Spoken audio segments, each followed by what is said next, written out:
রুবুবিয়াত হিসাবে স্বীকারোক্তি করতে চায়, তারা 5 ওয়াক্ত নামাজ সঠিকভাবেই পড়বে, তারা কোরআনী বিধান মোতাবেক ব্যবসা চালাবে, কোরআনী বিধান মোতাবেক শিক্ষা ব্যবস্থা চালাবে, কোরআনী বিধান মোতাবেক বিচার ব্যবস্থায় চালাবে, রাজনীতিতে কোরআনের বিধানই মানবে।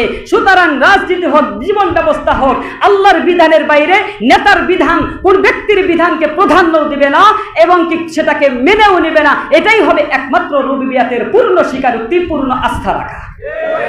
এজন্য আমরা পারি না আল্লাহকে রব বলে স্বীকার করি।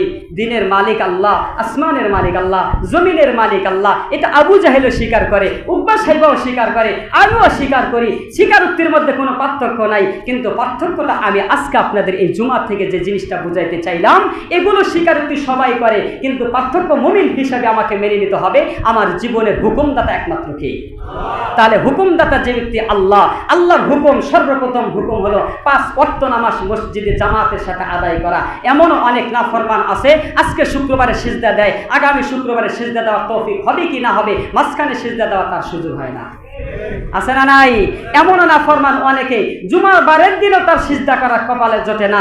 এখনো বাসার ভিতরে অনেকে মত্ত ঘুমের মধ্যে রয়েছে, গল্প গুজবে রয়েছে, বৎসর একবারও সিজদা দেওয়ার তৌফিক হয় না। মনে রাখতে হবে আল্লাহ তাআলা তোমার প্রতি যে রাগান্বিত না খুশি, তার প্রথম নিদর্শন হলো আল্লাহ তাআলা যদি কারো কোনো বান্দার প্রতি রাগান্বিত হয়, আল্লাহ তাআলা তার সর্বপ্রথম সিজদা তুলে নিয়ে যায়। সিজদা দেওয়ার তৌফিক হয় না। আল্লাহ তাআলা আমাদের প্রত্যেককেই তার রবের রুবুবিয়তের পূর্ণ আস্থা এবং হুকুম